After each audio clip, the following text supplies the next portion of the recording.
All right, hello and welcome to this, this week's Juve therapy session, as we like to call it. Thank you so guys so much for joining this one. And if you're watching this right now for the very first time, smash a like on this video, of course, and subscribe. With me today, I have Colin, who I hope has fixed his audio. I hope so too. Can you hear me? You can? Yeah, slightly. Just a little bit quiet, but it'll do. And of course, Farhan, my Turin tactician friend. Hello guys, nice to see you both, and it is a real pleasure. Thanks very much for having me. Nice to see you too. Yeah, pleasure is mine as well. Good. All right, so let's let me just remove that one from you, Farhan, and there we go. So before we start even talking about the current Juve, the situation, what's wrong, what's right, what will the future hold, and everything, I just want to start up with this picture. And it's just, I saw this morning and it cracked me up. So yeah, this is freaking Gonzalo Higuain, huh? Initial thoughts, Farhan? He looks fit, doesn't he? I mean, I retweeted one picture of that as well, as saying like he's got the haircut and beard style like the Big Show, but his body is like really fit right now. Yeah, Dude, never been fitter, huh, Colin? Yeah, I think maybe they found the right angle for him. It's like one in 10 photos or videos of the beta would be, geez, he looks like he must be working out, but the rest of him, you'd forget he was a professional footballer at all. Yeah, he looks like, he reminds me of Riccardo Saponara for Spezia, because he also got that beard and completely bald. So it's very funny. By the way, I got to say hi to guys in the chat. Davide, of course, is there. Adam and Marco. Marco got an even better picture. I don't even want to know what that picture is, Marco. So please, yeah. But this is freaking hilarious. So this is the state of Gonzalo Higuain right now. And I don't know, guys. Do you follow him in over in the US? Do you know how he's doing? No, not really. No. I'm not a big MLS guy. There we go. Guys, if you know anything about Higuain and how he's doing, please smash it in the chat. We gotta know. We gotta follow our Pipita. All right. So, as we do every time I have several guests on, we have to do this game I called Memory Lane, which is 5 pictures from the past. Rick and Rohit, hi, by the way. And those pictures will be shown in the order. So the first one, we'll talk about the first one, the second one, and so on. And your initial reaction to whatever happened when you saw that picture. What was your initial reaction to that event? So, you guys ready? Yeah, maybe. Yeah. All right. So, I'm not sure if I'm ready. All right, we'll start off with this one. Obviously, yeah. We'll start with the good stuff. This is of course Cristiano's bagging a hat trick against fierce rivals Atletico in Champions. Colin, let's start with you. Your initial thoughts once the final whistle was a reality. Yeah, I suppose the good clean stuff that I can talk about is fantastic hat trick. What a win! Best kind of performance I'd seen from Juve in a long time, and all the doubts that we had from the week running up to the game, we never should have doubted, and I suppose the more cynical side of me would say, I'd love to see Simeone's face right now, Indeed. That's probably the reason why we celebrated that way, wasn't it? Yeah, it's exactly it. Yeah. Yeah, Farhan, what you think? What was your reaction about the game actually itself? Did you think it was all Cristiano, or it was actually teamwork, team effort? Are you asking me or Colin? No, I'm asking you. You, me. Okay, so I thought like that was probably the last time we saw Bernardeschi playing so good, Hmm. and then Spinazzola showed really great character, and he played really well as well. Fortunately, yeah, he was like used for financial doping the next season. So yeah, but this game I really enjoyed, and also I was visiting Munich at that time, and I Yeah. was staying with a guy I know, and he came from his office. He used to work in Infineon, so he came from his office and he was like sleeping, and I was watching the game at his room, and I couldn't scream or anything because he was sleeping, But yeah, that was like really good experience, I guess, because Hmm. seeing him scoring a hat trick in UCL, so it was really fun. Yeah. Yeah. And yeah, there we go. Rohit, I gotta highlight this one. The second goal made me go crazy. After that, I knew we get the third anyway. Yes, indeed. It was team effort, but Cristiano surely forced his will. It was his night. It's something about Cristiano and Atletico, Colin. There is something there that just fires him up. Yeah, I think even the fan comments that were kind of broadcast far and wide from the Atletico fans aside the one the Metropolitano, sorry. Yeah, Um, saying go home, cry, and and and cry. Yeah. yeah. I think that it really kind of got on his nerves, maybe. But I think if you remember the WhatsApp messages that he was sending to the Juve players, kind of got leaked at the time, yeah. and he was telling them basically that my will and my desire for this game will carry everybody else. He was immense. Yeah. Indeed, indeed. I love the game, and Arbab, yes, it was a great match. It was indeed. Unfortunately, we stopped there because we got eliminated in the next round. Um, Unfortunately, but it was a freaking good game. All right, number 2. Let's see if I can find this one. Let me just remove Pipita out of my way. He's such a big guy. I need to remove him from my screen Big altogether. Show. Yeah, he looks like Big Show now. Indeed. The sun is coming out once you've moved him. Oh yeah, there we go. Yeah. I don't see the sun. All right, let's see. Okay, next one. This is not so pleasant, by the way.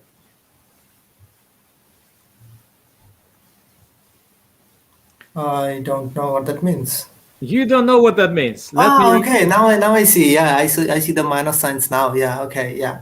This So is the Gazzetta dello Oh, yeah. Sport about when we basically got relegated to Serie B. yeah. So initially, once that happened, let's start with you, Colin.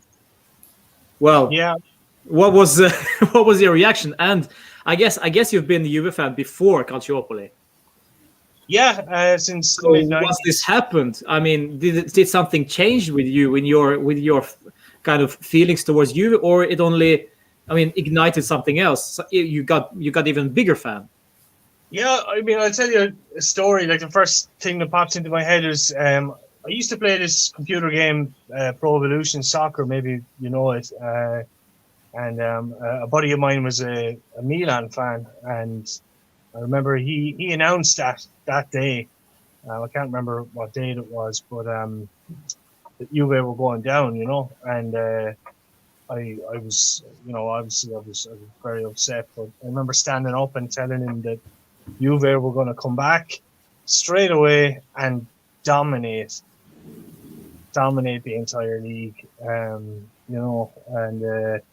like I suppose coming from an English-speaking background, it was quite hard to actually understand, all the controversy at the time. In the months afterwards, it became a bit more clear what had happened, and how quickly they kind of, it was 3.5 weeks and Juve were down. Really wasn't the most thorough investigation, if you know what I mean. So, Yeah.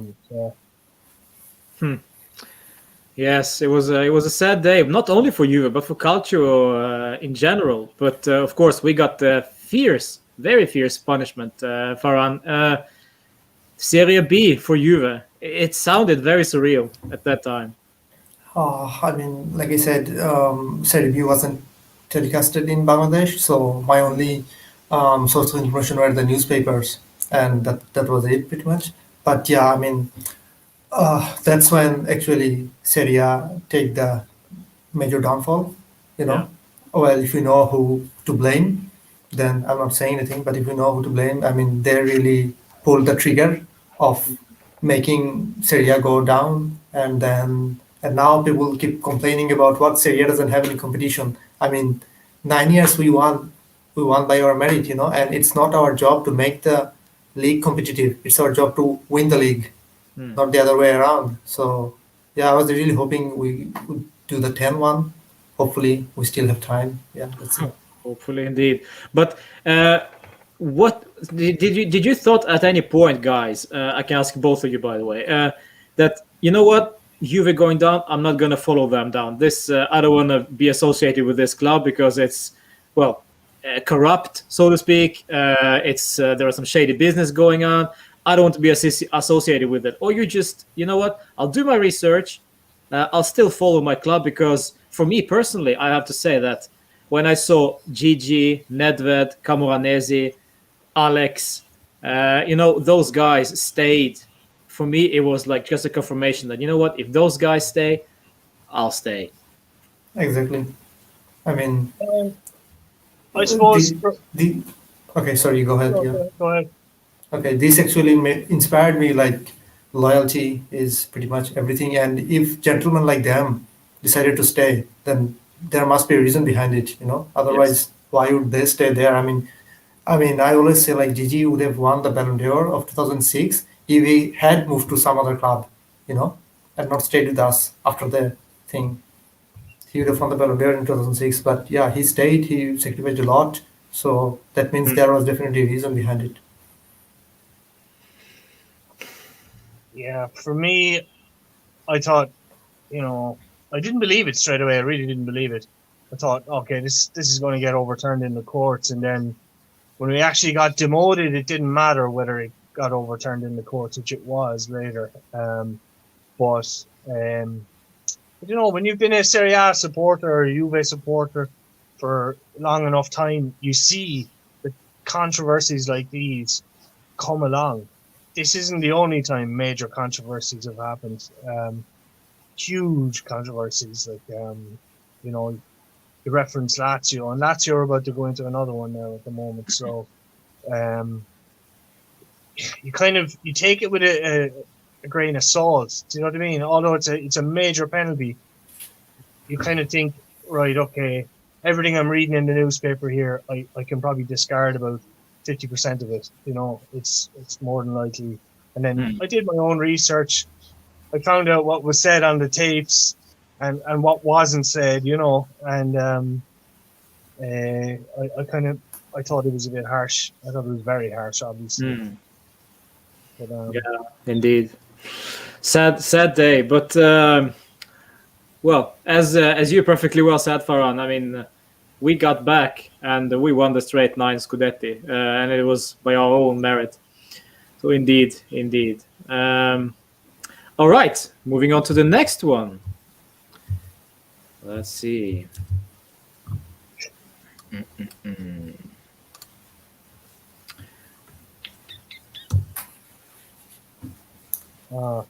yeah, It had to be.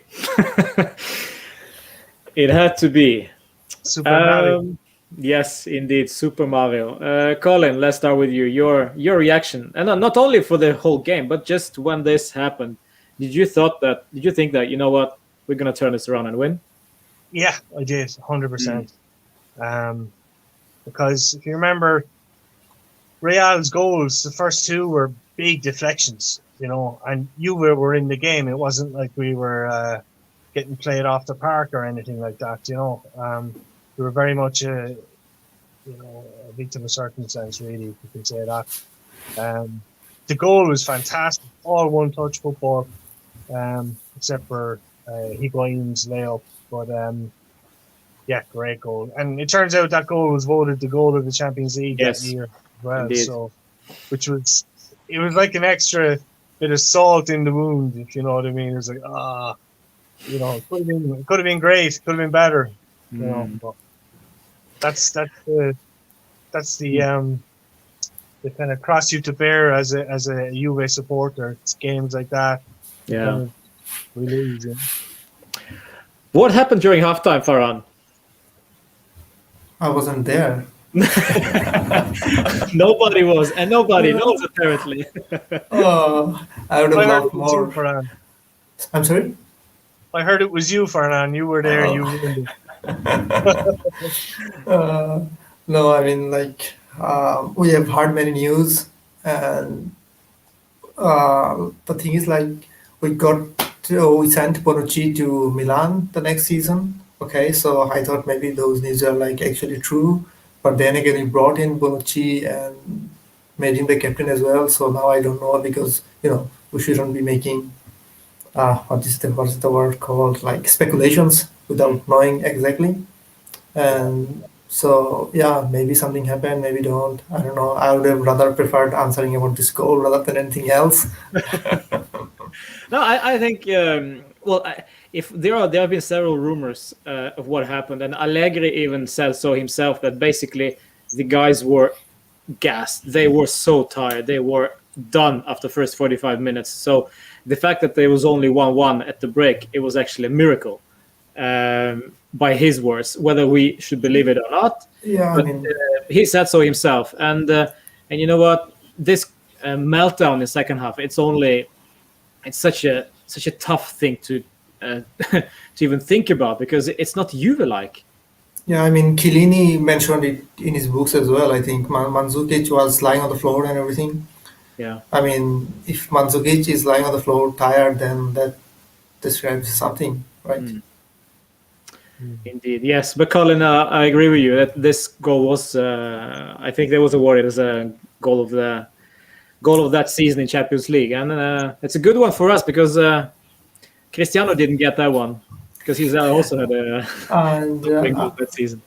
And I think also Allegri mentioned, in that time he also believed that maybe this is going to be his biggest moment. I mean, in his managerial career as well, because he believed when Mandzukic scored that goal. Yeah. Another final lost, huh? Yeah. 7. Well, for me, it's I've watched 3. For you guys, I'm guessing 5, right? Oh, Yeah, I watched the ones in the 90s as well. Yeah. I don't take count. I forgot. It happens so rarely that we lose a game, so I just don't care anymore. But in truth, yes, it's fine. Yeah, but the problem is we lose at the biggest stage for some reason. That's the problem. Yeah. It all comes down to that final game. All right, let's see. Another one. I have to remind myself. Oh, yes. If you know, you know. This is. I had this originally as a GIF, but it doesn't allow me. But this is basically Milos Krasic scoring right at the end of the game against Lazio. Almost 90 degrees. It was absolutely crazy. So it was by the byline and somehow manages to tap it in. I think nowadays it would be called as a Muslera own goal, because he was the goalkeeper for Lazio. Yeah, but Milos Krasic, Colin, and your thoughts about that player and when he joined, and of course this goal. It was something else, huh? Yeah, I mean, I think I only saw highlights of that game. That was kind of in the dark era of English-speaking calcio coverage, if you know what I mean. So you only really got highlights of the weekends. The live games were kind of cut. But yeah, I mean, I remember the hype around Milos Krasic when he started off. And I think United had been looking for him. Everybody was talking about him. He was supposed to be this fantastic winger, and he never really lived up to it at Juve. But obviously he had a few good goals in it. Yeah, he's kind of out of my memory. He wouldn't be very memorable for me anyway. But, He was one of my favorites actually when he first joined. He offered something else completely to what we had that day. Farhan, Milos Krasic. Krasic, I mean, like I said, I didn't watch the games that much at that time.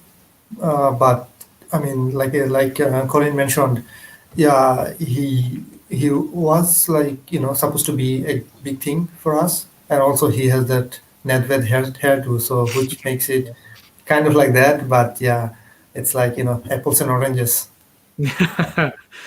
Yeah. Milos, he kind of fell out with Conte, didn't he? Conte never Yeah, used it properly. yeah, Oh, yeah. Mm, That's probably the last time we saw him in Serie A or any top five leagues, right? Yeah. yeah. indeed. All right. And the last one before we move on to present day. Let's see. Then I have to remove this one. And this is also a player. And this is just not just initial thoughts, but basically thoughts about this player who previously played for Juve, deemed to become the new Alex Del Piero. I thought you were gonna bring up the atomic end. Yeah, it was in my head. Yeah, you're gonna bring it. Yeah, I mean, yeah, he was really good. I mean, even for Italy, he was playing good for us as well. But I don't know. I think he mentioned that he has family reasons. He went to USA, or was it something else? I forgot. I kind of forgot about it. But yeah, I really liked him, and he was small, but he was like pocket dynamite kind of thing. Yeah. Colin, Giovinco, when he first arrived, high hopes for him because he was small, agile, and he had that promise, something unpredictable about him. But it was just maybe a little bit inconsistent. I don't know. Yeah, and he didn't really get much of a chance either with Conte. Conte was very quick to kind of forget about him. I remember him, like, he used to be able to take a nice free kick, good technique, very fast. Obviously, he wasn't that physical, but yeah, I mean, and when he moved to Toronto then as well, he continued to actually do very well, which was almost like a, you know, um, it could have made some at Juventus think twice, or reconsider their opinions. But yeah, he wasn't. I mean, we know Conte likes a big, strong centre forward. He's not like he's not into the smaller guys at all. But yeah, he's a good player. It's a lovely Yeah. jersey as well. Indeed, it is. And actually, I think he became sort of even a legend for back in Toronto because he played there for quite a lot of seasons and scored a lot of goals. I mean, he was basically the star of MLS at some point. Yeah, and like, didn't he actually play a couple of games for Italy while he was in the MLS? I think he was called up at least. Yeah. Called up, yeah. Mm. So, I mean, he obviously had a lot of talent, and Juve definitely didn't get the best out of him. Definitely did. So. Indeed. Yeah, I don't know if he's playing still. I think he might be playing somewhere. But I think there were rumors this January that he was supposed to come back to Serie A, but then that never happened. I'm not even sure what age he would be now. He's probably close to the limit. So, yeah. Indeed. All right. Okay. So this is it. The five trips down to Merrill Lane, and we'll of course be doing the next one as well next time. And I gotta say, some of these highlights just bring up good memories. Of course, some bad ones as well. But first and foremost, of course, with Cristiano hat-trick against Atletico, it almost like that was a good old teamwork and passion and grinta. The one that we missed for a couple of seasons now. Yeah. But back to present day, my friends. Before we discuss this, I want to show you something that popped up on my YouTube comment section this morning, which I thought was also very funny. And this is, let's see if I can find this. All right. So I don't know if you can see it. I'll highlight it like this. As a Juventus fan, I would like to lose a Scudetto with Inter by 1 point. Inter will be celebrating the Scudetto trophy in May. And when I stopped reading that one, I was just like, are you moron? What's wrong with you? And then I just continued reading. And in June, Juve will be given extra 2 points for the walkover in the first Lazio game because of the scandal with infected players in Lazio match. At that point, Scudetto will be taken away from Merda and given to Juve. That's kind of hilarious, man. That's a hilarious take on it. I don't think it's going to happen.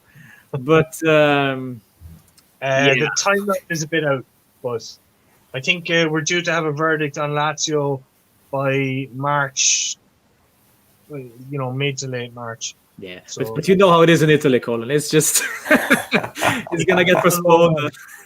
Yeah.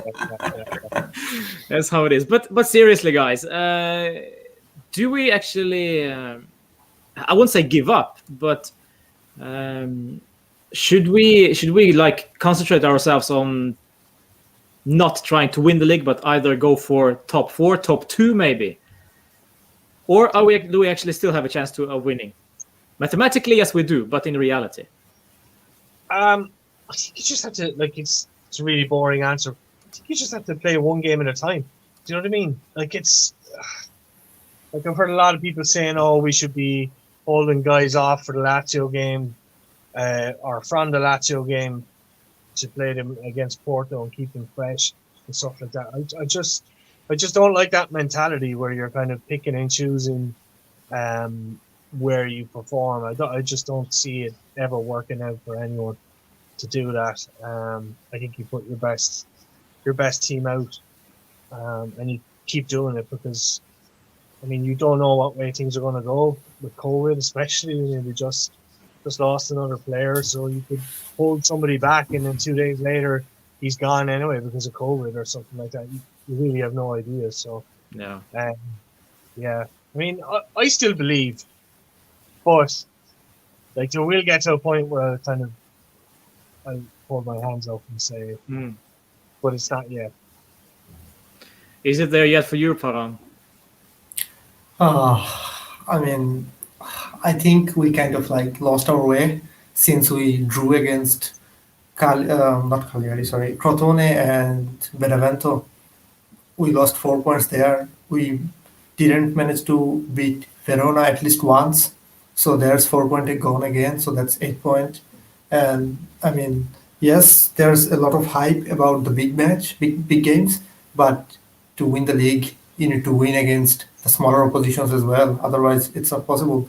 So I think this year, unfortunately, maybe we are not seeing the 10th one. But I think at least we should finish at second minimum. But number 1, yeah, unfortunately, yeah. Maybe not this year. Rohit says that he wants to see what happens in the second leg of the Champions League, which is against Porto. And then we'll see how this will shape our objectives. Do you agree, Colin? No. Beat Lazio. Beat Lazio. Throw everything at Lazio. Beat them. Then, what would be worse? Guys are a little bit tired going to play Porto, or we've just lost 3-0 to Lazio or something like that. Do you know what I mean? Or we've lost a kind of a serious game. I personally would take tired but winning. I think we'll get past Porto. I'm not really worried about it, I'll be honest. It's a 1-0 victory gets us through. Yeah. And we did get good news about Cuadrado today, and we're expecting good news about De Ligt and Arthur. Yeah. So, De Ligt probably will be back tomorrow. Bonucci is back, but he hasn't played in forever, so he may or may not be fit for the game. But I'd feel confident enough over Porto. Yeah. There's the thing, though. We don't know with his injuries, and it keeps keeps beating us. This thing. As soon as we get one player healthy, somebody else is either Injured or has COVID. Yeah. yeah, Yeah. and it's such a shame that those players that are injured right now are actually key players. Uh, and the fact that we had both Arthur and Bonucci out with injury for quite some time really hurt us. At least the way we play, the way we set up our team, is based on creativity from those two guys. If both are out, we have nothing going forward. Yeah. I don't know. I mean, maybe at Lazio we'll find out which lab Lotito is sending his samples to, and send a few that direction ourselves so we can get Benta back. But yeah, I don't know what to say about the injury front. It's just. Do you think it's because we have so many games that we are playing, and it's just basically it? Yeah, I mean, it's a simple thing like that. I mean, I don't think, like some people have been saying, are they training right? Or, is everybody, because it is, it's probably the worst run of injuries we've had since, that I can remember, definitely. But it's, how could you actually even treat a guy like, you play a game, you're probably resting for 8 to 12 hours. Yeah. Then you do a bit of training, and then you eat, more rest. The next day you're pre-match prep. Like it's a bit mental. Like so.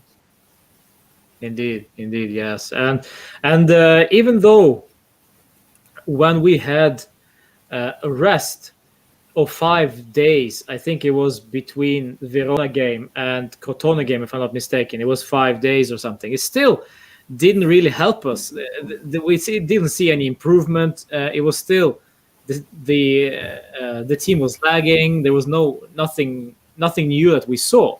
So it's just not only the rest that we need. I think there is also something to do with mentality and how Pirlo sets up his team. Farhan, do you think that because we are so dependent on Arthur and Bonucci that we're struggling? Or, do we really need them that much? Well, our midfield has been like shit for like quite some time, and yes, we got a better deal in Arthur Pjanic swap plus 10 millions. Yes, but look, the other day I tweeted, I think like it was Sandro who was taking the free kick. So we don't have anyone who can provide a dead ball right now for us. So yes, Pjanic left, he was in the decline, yes, but we don't have anyone who can take a free kick, and Ronaldo is still taking the free kicks, which can create a goal. And yeah, we don't have anyone like that who can like provide the ball. And another thing I don't agree with Pirlo is like, playing from the back every time, because our players really can't handle it. And especially from the beginning, because at the beginning of the games, everyone is like charged up, and we saw what happened against Porto, because they were pressing at the moment, and just take a few moments, see how it goes, and then like start building up from the back, other than like going from the beginning. Because you saw, at the first goal, which Bentancur made the mistake, and the second one as well, like they just charged in. So at the starting of the half or at the starting of the game, they're always like charged up. So maybe just take a few seconds and then see how it goes. I say Pirlo is one of the smartest midfielders I've watched play, and he wasn't the fastest, or he wasn't charging every time. But if you see his old games, every time he's walking around like strolling through the park, but there was no player near him. Like he used to make the space for himself. Like, yes, I'm free and I can go all creative right now because no one is charging me, because he had the capability.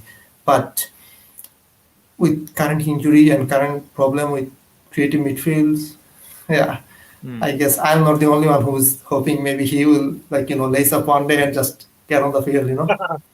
Yeah. Well, I'm sure he does in training. You can imagine. He does have his boots on in training. He comes on. Zidane used to. Yeah, Zidane did that. I mean, Casemiro said once when they were like one man short, Zidane would get in and still would end up being the best player in the pitch. There we go. It's not Zidane was absolutely class. I watched Yeah. actually a video of him playing futsal the other day. Man, it's just so effortless. He's such an elegant player. Yeah. Yeah.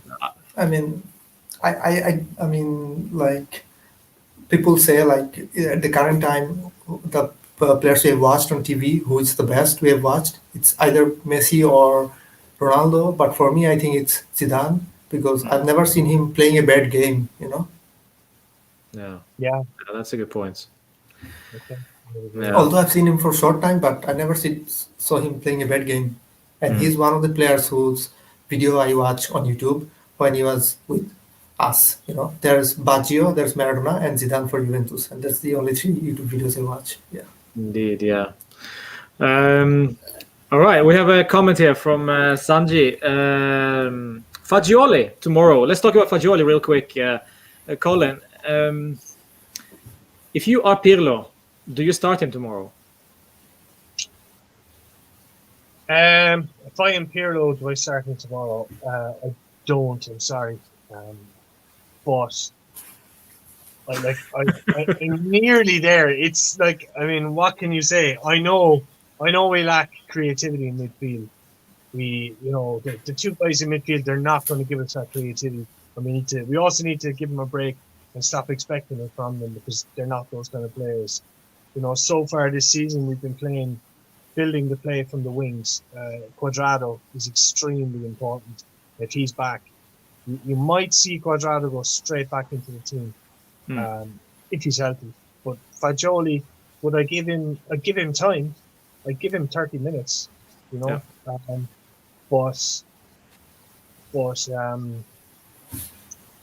It's a risk. It really is a risk. It is a big game. Yeah, I'm torn on it. Like, I'm really torn on it. Like, I see the benefits to it, and like I read Pirlo's comments today. He was talking about the project and that the project was to rejuvenate the team. And one sec. And What's going on? Is there a thunderstorm? Is there a thunderstorm there? You know where he's in the bunker somewhere. Now it's the alarm. Yeah. So anyway, getting back to what I was saying. Yeah, like It's Pirlo calling you. I will start Fagioli tomorrow. That's it. You're wrong. I'll start him. Yeah. He said that the project continues, and he's talking about the rejuvenation and the youth and trusting them, but. So he's there or thereabouts, and he also mentioned that the only reason he didn't feature last time is because he wasn't feeling well, Yeah. So that again kind of points towards Fagioli will be involved, but that I don't think it starts. Maybe personally, It is a huge game, and the fact that Pirlo wanted to start him originally against Spezia doesn't exactly mean that he will automatically start him against Lazio. In my opinion, I think it's more of who he's playing against, the team, the setup, what you need, and of course, if you have, like you said, if you have Cuadrado back, might not be that necessary to play Fagioli as well from the start because we have at least an option. Even though I gotta say, Chiesa's been fantastic on the left side, on the right side. Sorry, Right side. Marvelous. So. How could you play? Should you play them both? I don't know, Farhan. Let's talk about this for a second. Chiesa and Cuadrado. Cuadrado is now rumored to be back. I don't know if he will be playing, but let's say if he starts tomorrow, do you think that they will start at the same time? Or do we think we will see Chiesa on the left yet again, which I personally hate? But I don't know. What do you think? Maybe Chiesa will be more close to Ronaldo if Cuadrado starts. And Kulusevski will be doing most of the legworks, probably. Because So you start him as a striker then, that's almost. Chiesa. Yeah, if Cuadrado begins. Otherwise, I mean, I prefer Cuadrado to be subbed in later, for the last 30 minutes or something. Yeah. Yeah, because since he's coming off an injury, And yes, as Colin mentioned about Fagioli earlier as well, 30 minutes before the end of the game, not 15, not 17, not 20, but 30, when you can, create an impact rather than just for the last few minutes, yeah, and trying for a miracle and hoping for a miracle, yeah. Fagioli was 100% against Spezia, unfortunately. So that's the thing with him. That's why he didn't start. Yeah, but it is what it is. Yes, Alberto. He says that Bernardeschi on the left. He was Bernardeschi on the left, and then sub Chiesa on for Quadrado. Well, I'm not sure if I agree, Colin. No. No. Like Pirlo, like we all say Chiesa not so good on the left, but Pirlo's actually said that he can do a job on the left. Pirlo doesn't think. So I think Quadrado and Chiesa will feature at the same time, potentially from the start. Chiesa on the left and Quadrado on the right. Yeah, I think that's the way it's going to be. Now, it depends. Like, I mean, I've seen the kind of pre-lineup from Antudo Juve, and obviously it has to be confirmed after the press conference tomorrow, but it looks like a 4-4-2. And in that case, you can put Quadrado and Chiesa on the same side. That's if he's going to stick with the 4-4-2 throughout, which he might, because, yeah, that's it. There we go. This is the predicted lineup from Sky. As you said, Quadrado and Chiesa both playing, but this is, of course, there's only fantasy football at this point. Yeah, we don't know yet. But what worries me about this one, Colin, is that, well, it's not exactly worry, but it's surprising to me that Danilo is playing the way that he is playing this season, and actually I feel comfortable with this lineup with him starting alongside Demiral, not because we don't have any options, but that's one thing, but also the fact that I can actually, I think actually he could do a good job, which is very, very, I surprised myself, because last season we wouldn't say that those things about Danilo, but this season he's just turned around and been more consistent than ever. Yeah, he's been one of our best players, arguably our most consistent performer this season. So, like between himself and Quadrado, like when you look at the numbers, they've actually been incredible.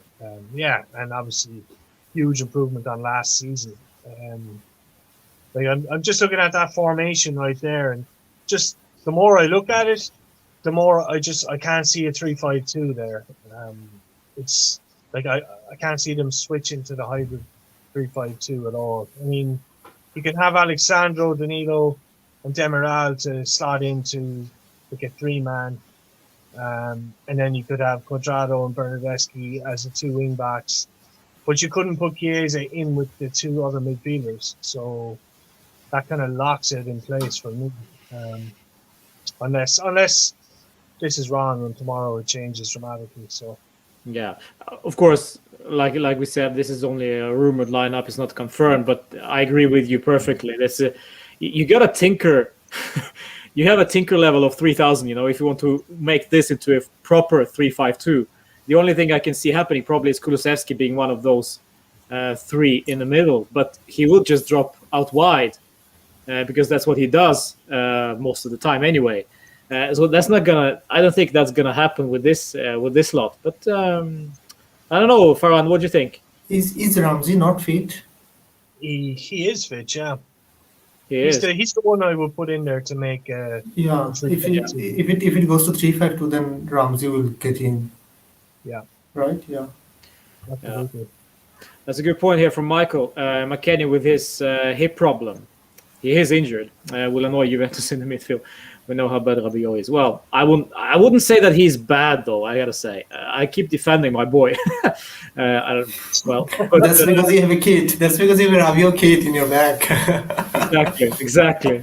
No, but to be fair, if we look at isolated incident, isolated player analysis of Rabiot, he's not a bad player. No. The only reason is that he he struggles to combine with other players next to him. For example, Bentancur. When those two play together, it's horrible because there is no chemistry whatsoever. Yeah. But if you look at him isolated, things that he does, he's a quality player. Unfortunately, just can't seem to find his place. I mean, it was maybe in 2018, and Rabiot and De Ligt, they are both supposed to be Barca bound, and there was one tweet like, I think it was from Orjun, I guess. It was about like which player would you want in our team, and I said De Ligt and Rabiot, and they both came in, but which made me super happy. But I mean, Rabiot, I mean, just from his point of view, he's doing okay, but in like you said, like you mentioned about chemistry or team combination, then unless there is Arthur, he kind of like fades out. Both him and Bentancur, they both fades out unless there is Arthur in the middle. And this one kind of scares me as well, McKinney and Rabiot at the middle, because there's no creativity in there. Yeah, and I still can't understand why do we, can't move the ball faster when you're doing a counter, unless there's Cuadrado in it. Unless there's Cuadrado or Kulusevski, we don't move the ball fast enough for a counter attack during the game, not at the end, during the game. Because Kulusevski, when he was in Parma, I think he was the best youngster in Serie A last season, right? Yeah. Yeah, and he was amazing with counter attacks in Parma. So I don't know what is not clicking for us in counters. Although Kulusevski kind of like moves the ball really, freakishly by throwing his arms and legs everywhere, kind of reminds me of a Matuidi. But I mean, we should do counters very better we do counters really good when it's like the opposition team is like with trying to score at all cost and we are leading, and then it's okay. Otherwise, during the game, our counters are not, I think, up to the par. I agree with you, Farhad. Counter-attacks for me this year have been kind of a subject I've just always been frustrated about every game. For me, like I've said this before elsewhere, I think it's a lack of a plan. You know what I mean? Or there is a plan. The plan is get the ball to Ronaldo, which is a very obvious, simplistic plan, but it doesn't involve moving the defense around or moving the ball quickly. It's kind of a Hail Mary kind of a job. You know what I mean? Like if you see really good counter-attacking teams, you'll usually see, like, obviously there's a guy driving with the ball, then there'll be two options either side, potentially one ahead of that guy, and the choice for the defense will be where to cover, where to actually defend, where to put the pressure on, and then he can, the guy driving with the ball can react. Like, these are kind of basic counter-attacking kind of strategies, and Juve don't seem to have them. It seems to be very much an ad-lib kind of job that they're doing on the counter-attack, which is that is a criticism that I would have anyway. I mean, yesterday I was watching the Inter Parma game, and for the second goal, when Lukaku got the ball, I was like, it's Lukaku who got the ball. And even the commentator was saying, finally Inter got the ball, and the ball is with Lukaku. And what happened? Bang. From one counter, goal, right? So, it's like Lukaku is really unstoppable right now in Serie A. I think like everyone feels like, oh crap, he got the ball. We are gonna concede now, aren't we? You can see the attitude of the players now. Like no one can like actually push him away except for De Ligt. No one can actually handle him. Yeah, he's strong. Yeah, He is a big guy, and this is Conte football 101. He needs this. We talked about this previously. Conte loves the big guy up front, so that's why Giovinco never succeeded. But you can compare Giovinco to Lukaku. I mean, it's just apples and oranges, like Apples you and oranges. Yeah, but with our play and the way we play, especially recently, and if you saw the Spezia game, as soon as Alvaro Morata entered the pitch, something changed. We saw much more drive, we saw much more presence in the opposition's box. So my question to you guys is, and we see in the chat as well, Morata is not starting tomorrow by the looks of it, by this lineup. Of course, this is not confirmed, but still, Morata and Cristiano, they help each other out. And of course, that gains Juve a lot, because then both are more involved in attacking play, while Kulusevski looks like to be way too far away from Cristiano. Yeah. I agree with you. I mean, they look disconnected, Kulusevski and Ronaldo. Kulusevski was actually much more connected with Chiesa in the last game. In the first half, Chiesa was getting quite a lot of ball down his side, and Spezia actually, they doubled up. Chiesa dropped back to kind of help him out. And, there was a good bit of interplay there, but it never really got from there to Ronaldo or to, the front positions, really. But, what does Morata bring? I mean, Morata plays on the centre back's shoulder, that's why he's offside all the time, But at least if you're playing on the centre back's shoulder, you're forcing him to actually keep an eye on you, and it's not as easy for the opposition to push their defence up the field, because this guy is right there. He's hovering and he's waiting. He's waiting for a ball to be played behind the centre back. And also, I mean, he's a very good target man as well. He holds the ball up quite well. I've been critical of his touch sometimes. Sometimes he loses the ball a little bit easily. It's usually when he looks a bit disinterested, like in the last few games where he's not been, feeling well, and he's had an excuse. You'll see that from him.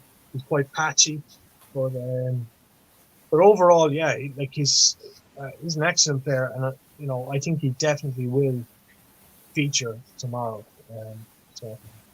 Yeah, indeed. The thing also with when we have Morata and Cristiano is that we have two players that can threaten the middle of their defense, and then it makes it much more unpredictable for them. While now with Kulusevski and Cristiano, Cristiano will cut inside from the left, Kulusevski will cut inside from the right. It's very predictable, and what's going to happen already. So there is no point in doubling up on people, maybe except from Cristiano, because he's an animal sometimes. But we talked about this previously also. It is Cristiano who will be at the end of the most things for us, unless Morata isn't there. But we cannot take anything away from Chiesa also, who has been now one of our most direct players, with the exception of Cristiano, of course. It's interesting. So I really hope that Morata will play a key role tomorrow. But Bernardeschi, Farhan, he assisted 2 goals against Spezia, and should he get the Ballon d'Or now, or should we wait until the end of the season? I mean, if he leaves us, then he's not going to get it. No, Bernardeschi, I mean, if you have to play both Kulusevski and Chiesa tomorrow, then I'm guessing Chiesa should take the position where Bernardeschi is in this picture, Otherwise, I don't think Bernardeschi is the way to go tomorrow. But what do you think about him in general? Do you think he has a future at Juve, or should we just part ways in the summer? I think we should part way. Why? Oh, well. Well, first of all, every time I see the word Bernardeschi or the word Crotone, I remember how the game was at 1-1 at an injury time. Instead of cutting in, he just gave a back pass to Demiral. I mean, every time I see the word Bernardeschi or Crotone, I remember that, I remember that, which is very depressing, which is definitely doesn't go with our attitude at all. And yeah, I think we should part ways, because he's like playing one good game in maybe 2 years. So that's definitely not something we need, especially if we want to do well in UCL, but we haven't been doing well in UCL anyway. But at least, like I said, we should keep on winning Serie A. I mean, I often say people became too much spoiled some of the fans became too much spoiled because he kept winning Serie A every season. But I think I like winning Serie A better than UCL. Maybe I'm saying it because I never saw Juventus winning UCL. But yeah, look, with the league, you play for all 38 games. You have to be consistent, and it's not just depending on luck every time. With UCL, it depends on luck, some shitty refereeing, and then the match goes against you. But with the league, you have to be consistent. You have to stay focused, and you have to make sure that your players stay in fit as well. And you play every team. You play different teams, and this is something I noticed from Pirlo actually, that now he is short membered, but he kind of like thinks about every opposition and plays like that. And I think it was the game against Inter with the first leg in Coppa Italia. And I was kind of like, what is Kulusevski doing? He's not doing anything in the team. Why is he in the team?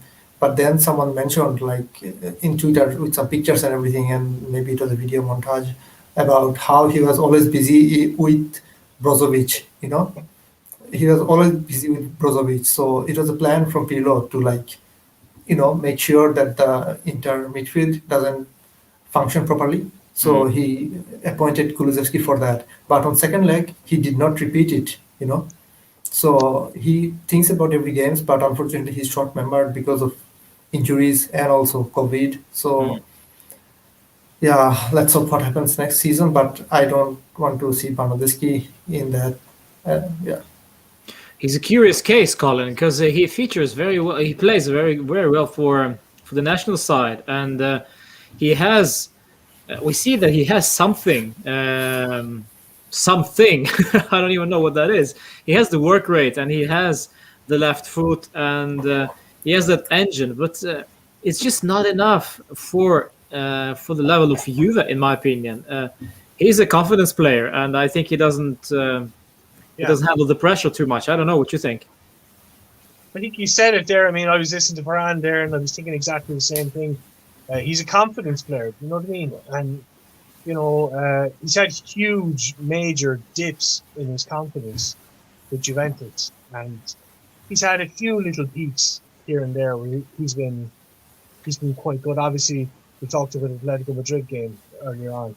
That's the famous one, and then he disappeared. But, like even my partner and my dog, Bernardeschi is the worst player on Juve. Well, that's saying something. she came in the last time and she saw Bernardeschi. She was like, "Oh, did Juve lose?" And I said, "No, actually." And Bernardeschi got man of the match. It's like, this is crazy,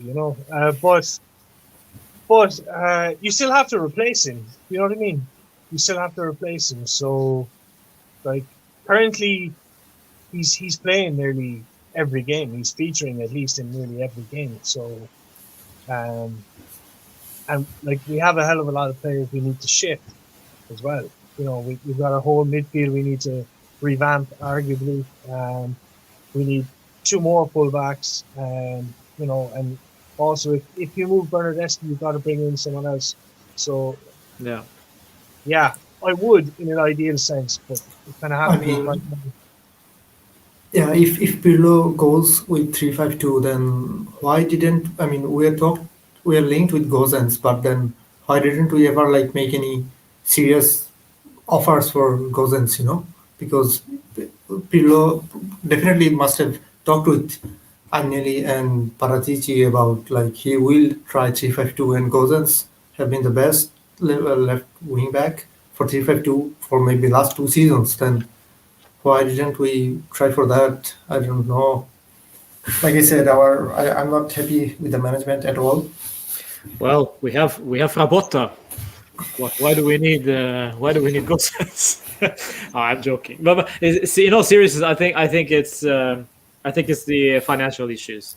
We know that Juve they like Gosens very much. There were rumors about Hateboer as well previously from the right flank. So I think they are keeping tabs on those guys. And of course, if that's the thing with Serie A. You know, as soon as Juve bid on someone or show interest, always somebody else, you know, who will steal the thunder and copy paste. Merda will come running with their bid. Milan might do the same. So it's crazy. But yeah, Gosens would be an interesting choice. By the way, Demiral, it's his birthday today. But I don't know how old he is. Yeah, no. 23, 24, something. But yeah, let's talk about Demiral for a second, because he is also in the running for the lineup, not because he's good enough, but because we have no option. Yeah. I don't know, Colin. Demiral, if everybody's fit, do you start him?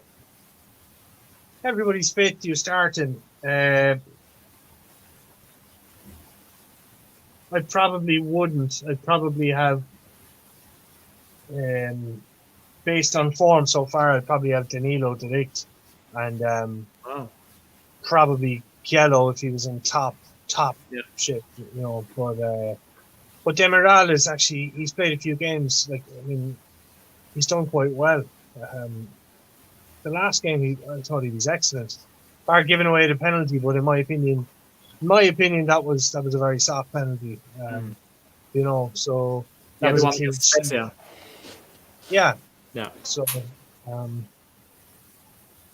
mean, himself and De Ligt are you know, up until De Ligt had to pull out of that game, they were getting some good time together. You know what I mean? And up until like the start of this season, we've been saying, when are these guys going to get a chance to play together? You know, and they have had that chance. So, like I would have no issues with him at all, as long as he doesn't do something stupid, like jump into a challenge and get a red. That's the thing. You know, it's the thing. It's possible he can do that too. You know, but maybe when you give a guy like that responsibility, and he realizes, I'm literally the only centre back here. You know, I've got Alexandro beside me.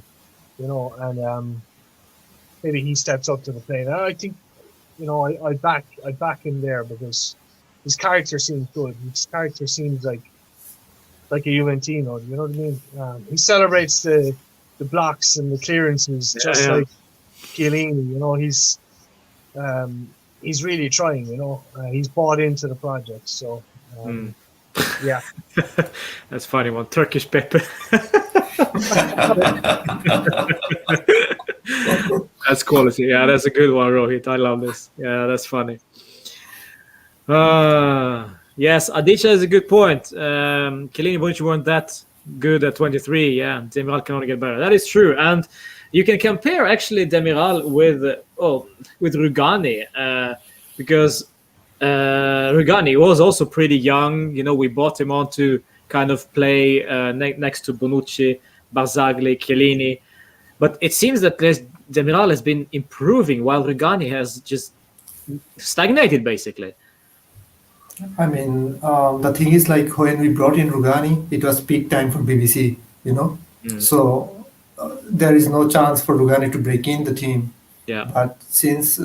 It's more of a rejuvenation process now, so Demiral is getting more chances, and I think Allegri mentioned many times, like, Rugani didn't get any yellow card the season before, but that's not gonna fly with me, because you have to be more aggressive as a defender.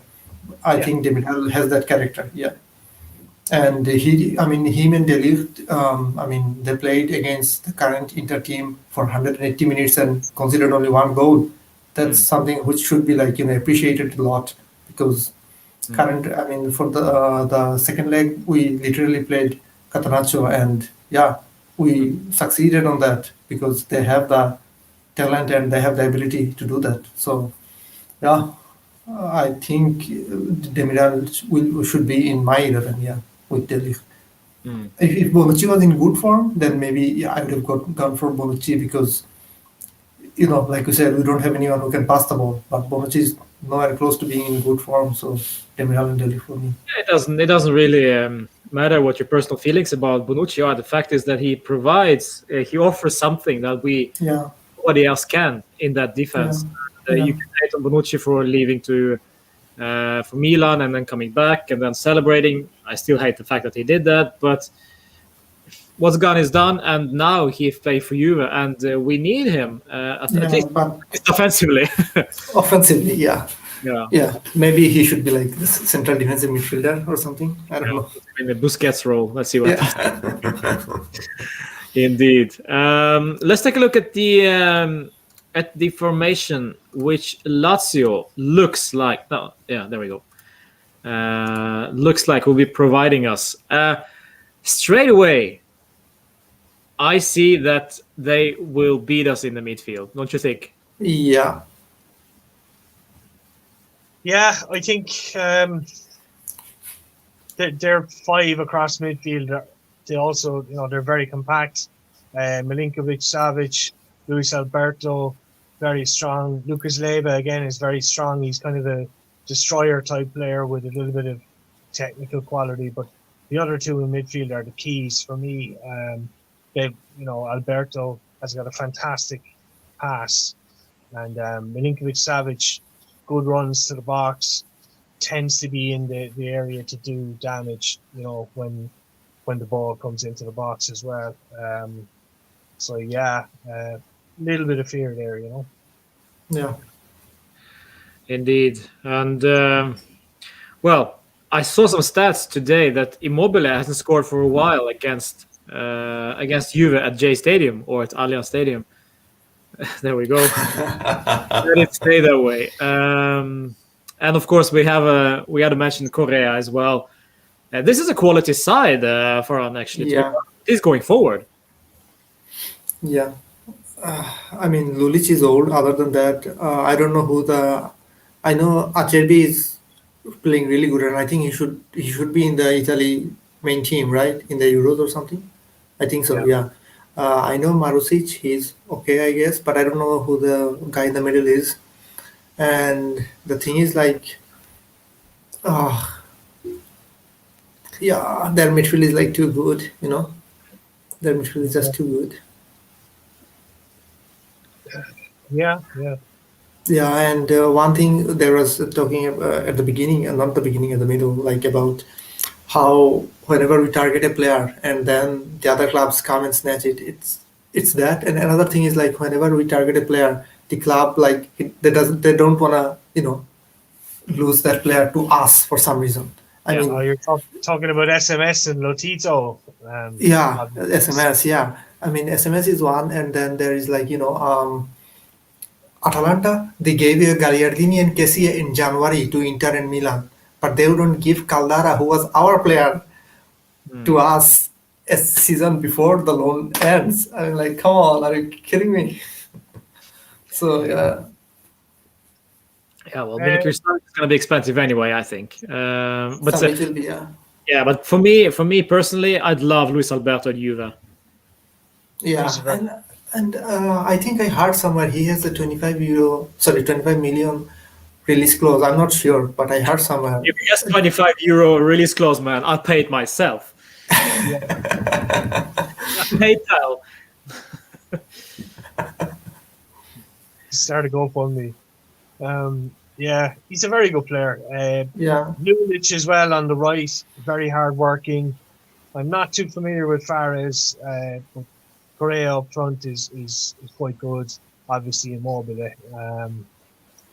Their defense, we'll have to see about that. So, like they've only got 3 at the back. If they keep to that, then I'd like us to have 2 up front just to kind of test that out, just to get the numbers in there. Maybe try and split those guys up if we can. So yeah. This is why maybe you think that Morata should start. I'd love to see Morata start, but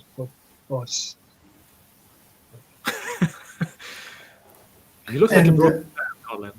Like I wish I could just switch off my brain and be like, yeah, like I want Morata to start. I want them all to. I want Fagioli to start. I want everything, but we've got to be a little bit analytical about it. You know what I mean? And he's not been well.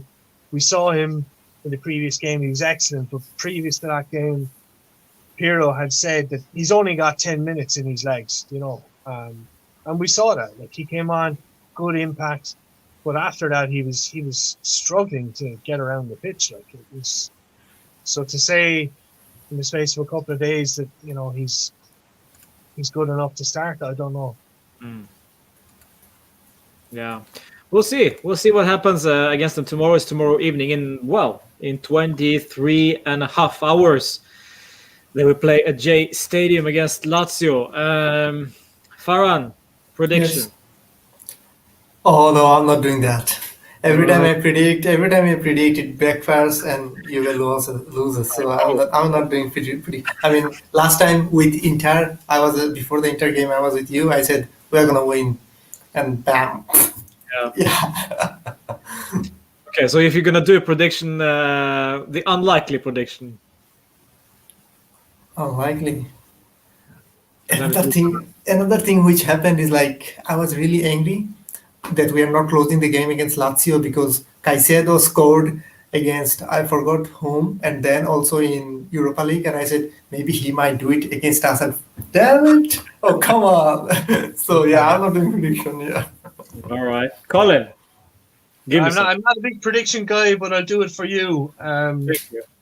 I'm gonna say 2-0 Juve. Clean sheet as well. Yeah.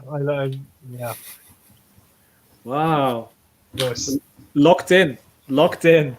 I'm going for right now. I'm going for draw.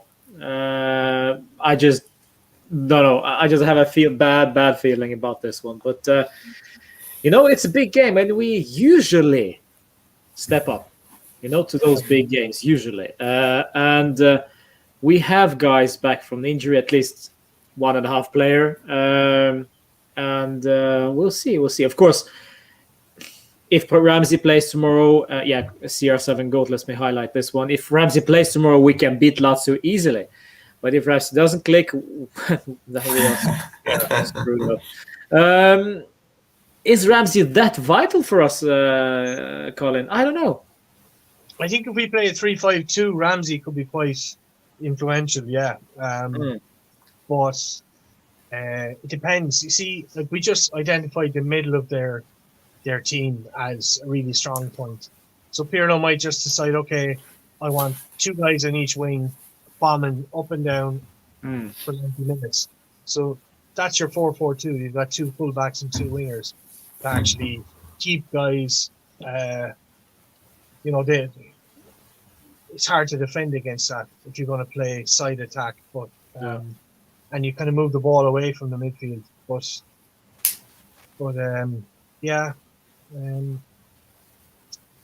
So Ramsey, that's one way to get away with it. But if you're going to play 3-5-2, then for creativity's sake, you kind of need someone like Ramsey there. It's his passing ability. He plays between the lines. He's got a good touch. Don't rely on him to score or shoot. But yeah, you don't know who's gonna die next day.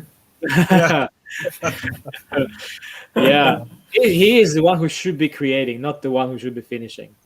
Yeah, those chances, basically. Yeah, it's we saw that against, who was it? I think it was against. Was it against Spezia? No, it was.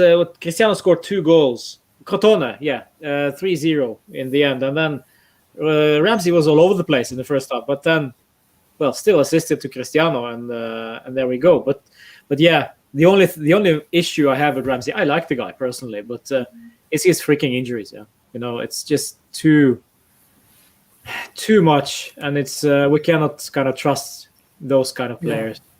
Yeah, and if I'm told to sell one midfielder, it will be Ramsey, the first one, because he earns quite a lot. I think it's 8, and also I think maybe we can get some resale value from him in the Premier League. I thank you for saving Rabiot. Grazie. but if you're gonna get Locatelli and someone else, then maybe Ramsey and Rabiot. Yeah, Locatelli will be coming for sure, I think. And And we'll see whether he is the answer is another question. We'll see. We'll see. I think it's too. I think it's not enough. I think we need more. Who is the other one you mentioned? Locatelli. And Well, Awar, rumors. okay, Awar, okay. No, I mean, Yeah. I was talking with a guy from Leo. I mean, he used to live in my student dormitory, but those are like pre-corona times, And we're talking. We're both cooking in the kitchen, and he was saying like, if Awar leaves, he's pretty sure he's gonna come to Juve. But I don't know. Those are pre-corona times. Now everything is like messed up everywhere. Yeah, not only football but everywhere else. So, yeah. Who knows? Yeah, it is what it is with these guys, and it's not going to be cheap anyway. I think in terms of several players we're going to come in. Locatelli probably is the easiest one. We can of course ship some players their way, and we get Locatelli instead. Some under 23s, maybe. I don't know. Maybe the fact that Fagioli would get a guaranteed start for Sassuolo instead. Maybe I don't know. What about De Paul? Well, Colin, De Paul. I'm a fan. I like him. I Is he good enough for Juve though? We don't know. That's the thing. He's a Udinese player, so we don't know. But you can say the same about Locatelli. You can't really be sure until you see them. It's kind of a Bernardeschi situation with Fiorentina. It could go wrong, but I think he has the characteristics to play as a Mexala. He's strong. His technical quality is very high, but you would need Locatelli behind him as a regista to actually direct things. But yeah, I could see him at Juve. Yeah. He's not. He also is not gonna be cheap. I think Udinese's best player, their captain, almost their legend. So and I often say like there's only like two players who's keeping Udinese in Serie A. These are Locatelli and Juan Musso. Yeah, they are like the most quality players there. And as you mentioned, cheap, and you can like maybe some cash and players for Udinese and also for Sassuolo. But another thing is like Rugani, Ticilio, Costa, everyone is returning next semester. Sorry, next season. Indeed, yeah. Yeah, so what do you think we are going to do with them? Well, that's the issue. We don't know what we're going to do with them. Yeah, it's probably the last year in their contract. So it's not like we can send them in loan again. So either we have to sell them or terminate the contract. There is no other option. So, yeah. May God be by our side, yeah. Yeah. Well, Douglas Costa seems to be probably the biggest issue now in terms of kind of shipping him off to somebody. I think De Sciglio will stay, hopefully, at Lyon. The rumors are that he likes it there and they like him as well. Rugani seems to be he scored for Cagliari last game, so he might actually be staying. Hopefully, yeah. And of course Douglas Costa. I mean, it's just. Yeah, I mean, I saw a report about like Leeds United liking him or wanting him. Oh well, take him. I really hope so. Bielsa is a crazy guy. Maybe he wants to take Costa. So I hope he stays crazy until Costa signed for them. Rovella will be staying at Genoa until the end of next season. So he will not be playing for us next season either. It's only this season after. That's the deal. We do not need Pogba. Well, of course that name also always appears on my stream, and I'm tired of it. But we'll fancy this once again. We do not need Pogba. In my opinion, Locatelli and one of our or Bernardo Silva. Bernardo Silva will be quality though. Yeah, Pogba, yes or no? Real quick, Colin. I say yes. Okay. Farhan. No. Okay, there we go. Why do you want? Well, we know why, but do you think he has the quality to improve this midfield, Colin? Oh, he definitely has the quality. You know, the only thing in question is his attitude.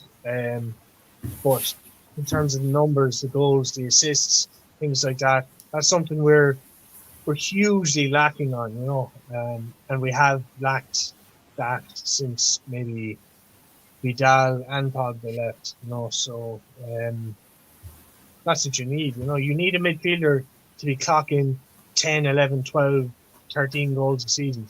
You have, like, you know, to be really competitive in Europe and, you know, in Serie A, you need that. Like, so, yeah. Hmm. The numbers add up. Yeah. Farhan, do you agree with that? And I mean, this is just a matter of opinion with Pogba, because we don't know, and we saw Pogba being great for Juve, not so dominant for United. But what is your take on him, Farhan? Why wouldn't you want him back? Because of the money. Because I think he earns maybe 13 and a half per season in United, and there's no way like we can afford that right now. And another thing is like, if there's one player, I mean one rival agent I would like in Juve, it's Haaland and not Pogba. No. Oof. If that's one rival agent, otherwise no, thank you. You're really playing Football Manager, huh? I love this. No, I Yeah. don't play any games now.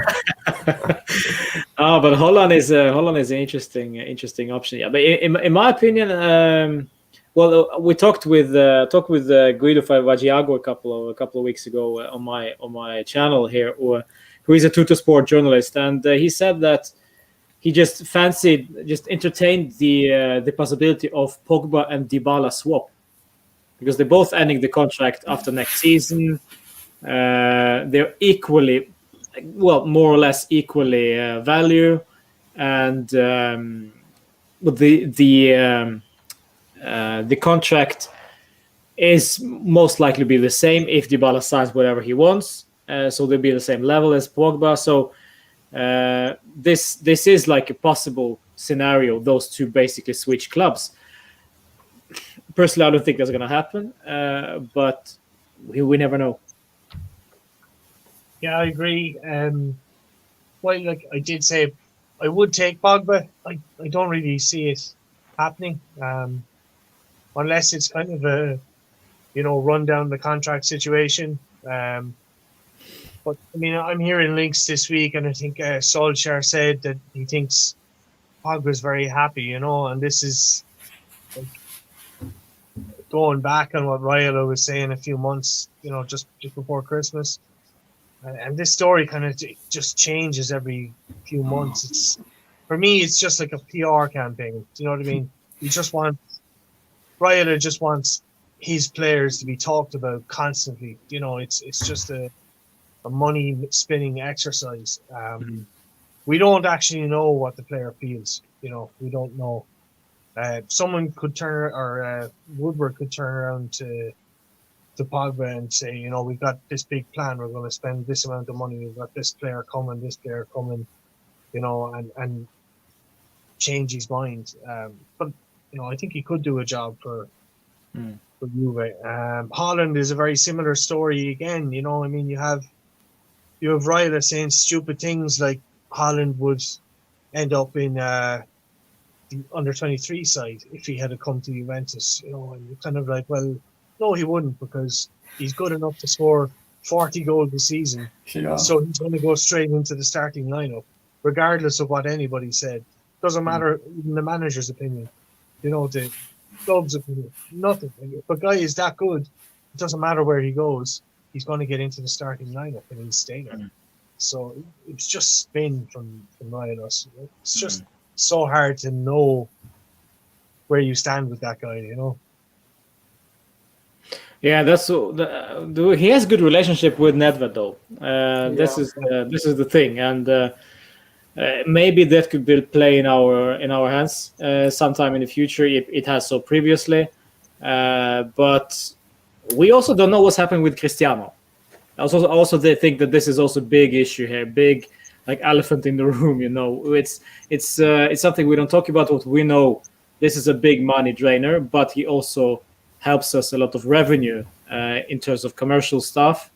But at some point in the future, he will leave, and what happens then? What happens then? Do we actually renew the whole squad? We need to focus on our attacking first and foremost, because this guy scored 20 goals for us in 21 Serie A games, which is absolutely crazy. And we can, of course, discuss whether he has been good this season. He can, in my opinion, he could actually score even more. He's been very sloppy this season and a bit inconsistent, in my opinion. But still, 20 goals over 21 league games is marvelous.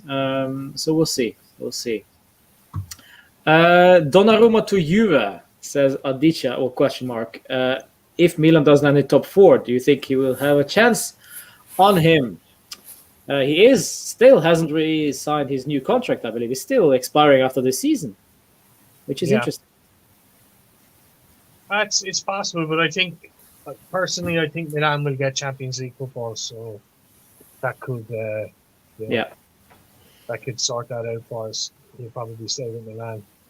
Yeah, I don't see really him leaving Milan anyway. I just don't see why he should. This is their best season in years. Yeah, and why should he leave once they are actually becoming great? If you look at this from players' perspective, he's leaving a successful team to something that might not even guarantee him first team football, because Szczesny is still there. Then we have to sell Szczesny for sure. If Donnarumma is coming, I don't think we have a heart on keeping the ball. I mean, one of the reason the contract for Donnarumma is taking so long is because he's wanting somewhere around like 10 million per season. So you're not gonna you're not gonna pay something like that for a goalkeeper. I don't think you are definitely not going to pay for that goalkeeper. So I don't think Donnarumma is coming to us. He'll probably go to PSG maybe, or maybe in Premier League, but not to us. I don't think so, no. Yeah, there we go. Rohit just took the words out of your mouth. yeah, exactly. I heard something what Rohit said. Is saying Chelsea, because Chelsea bought Kepa for like 82 million and he hasn't done anything. And their backup goalkeeper Mendy is playing instead of Kepa, So Donnarumma will be a solid starter for Chelsea, and I think he'll probably end up going to Chelsea. And Abramovich, once he wants someone, he's gonna end up getting someone. Yeah. Yes. Yeah. Indeed. Good All right. Guys. Closing in on the Napoli, not Napoli. Lazio. Napoli we play in 12 days again. I'm so sick of that game, and we'll see what happens with the other postponed games, because obviously it was Lazio against Torino. Got postponed from last round because Torino never showed up. So Lazio basically had a week off without football. So that's all. Nice one to think about. All right, my friends. I think we're going to wrap it up. 1.5 hours is coming up. And, any last thoughts? By the way, before we go, everyone, Colin, I want you to show me your sweetest jersey, the best jersey that you think, if your favorite jersey out of your collection, because I see you have quite a bit. Top one. I like this though. Yes, that's the one. That is my freaking favorite as well. Yeah, that is a beauty. 02.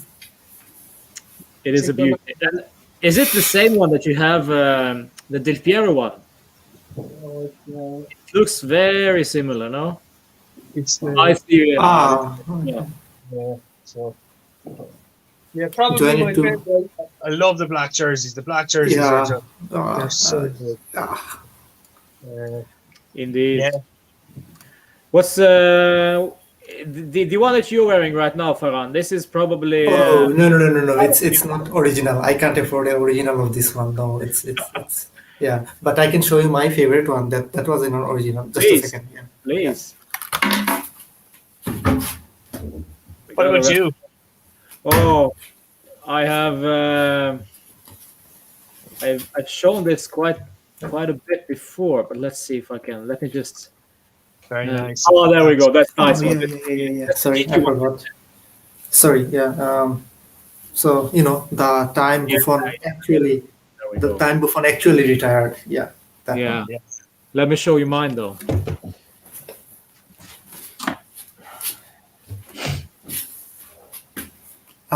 Yeah, I have this one as well. Oh, Yeah. Marquise. Yeah. Yeah, I have this one as well.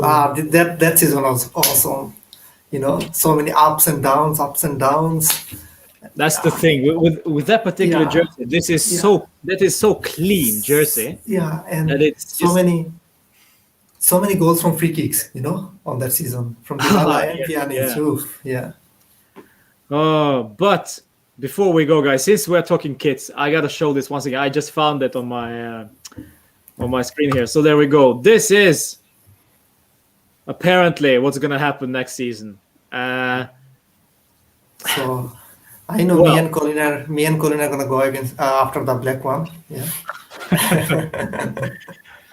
Well, this is the predicted jerseys for next season, and of course not confirmed. Far from it. To be quite honest, guys, the home kit and the away kit are absolutely stunning.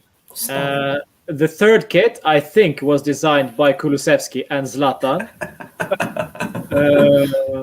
Yeah, because it looks awful. Yeah, it looks terrible. Obviously the Torino colors, the blue and yellow, but there's so much better you can do. I mean, we've got some really good jerseys in that color scheme, and that would be really a kind of a travesty. I think I'd prefer get some rapper to design the jersey than have that just some random. Yeah, that's terrible.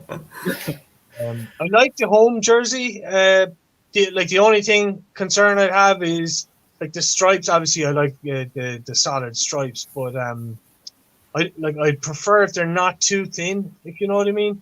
Yeah. Like say 15, 16 is kind of as thin as I'd like to go.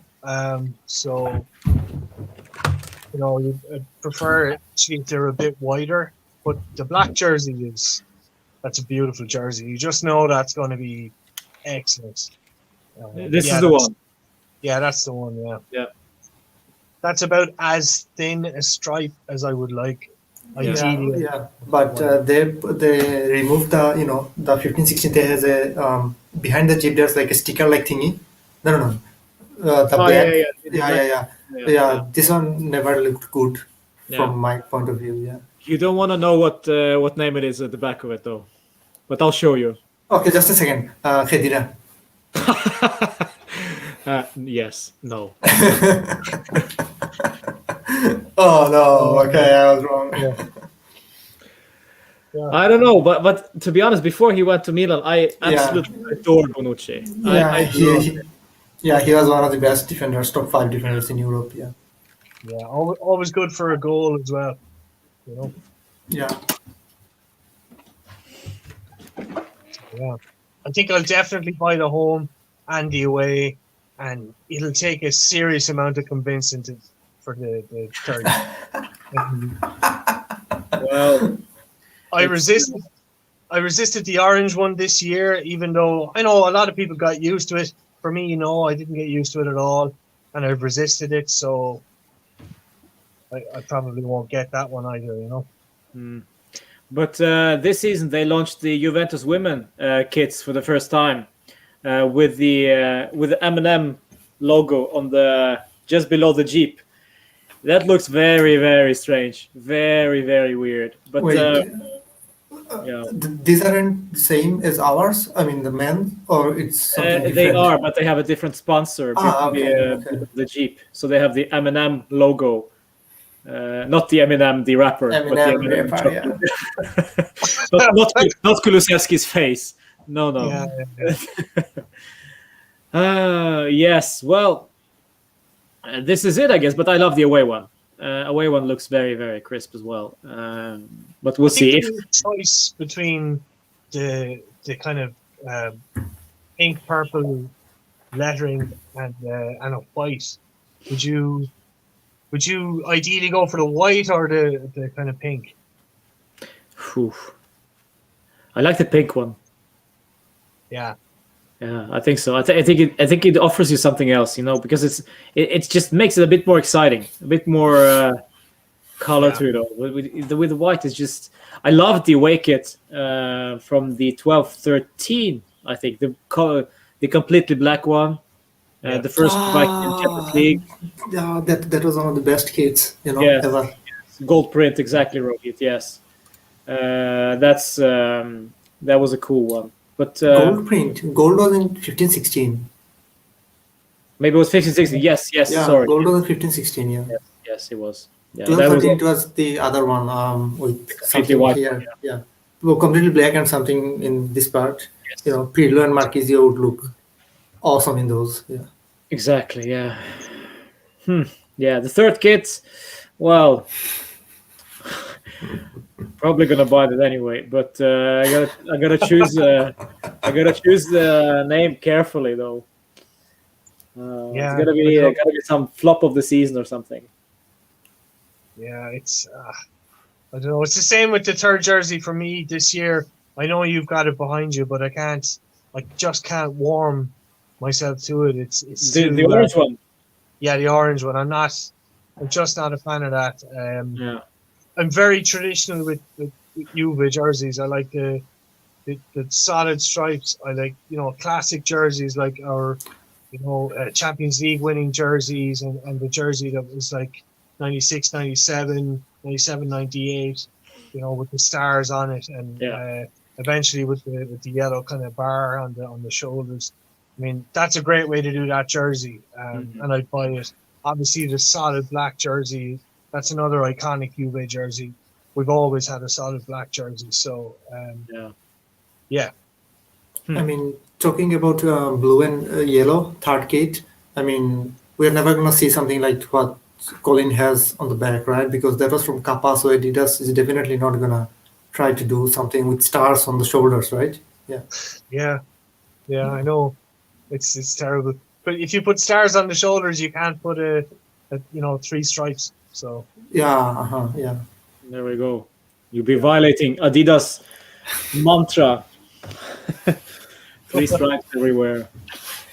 All right, guys. It's been really, really fun. I really enjoyed myself. Thank you to Farhan and, of course, Colin for joining.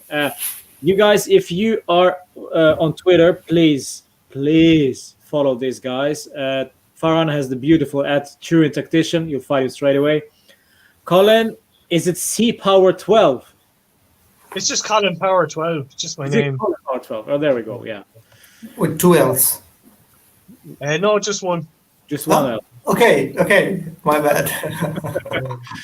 Yeah, follow those guys. It's quality stuff, and of course, as we always say before we end this stream, like this very video, subscribe to the channel. Let's get the band together and a bigger community. And fino alla fine. And tomorrow it will be a pre-match build-up live on this channel, and the watch-along and the post-match reaction, everything in one go. So don't miss that as well.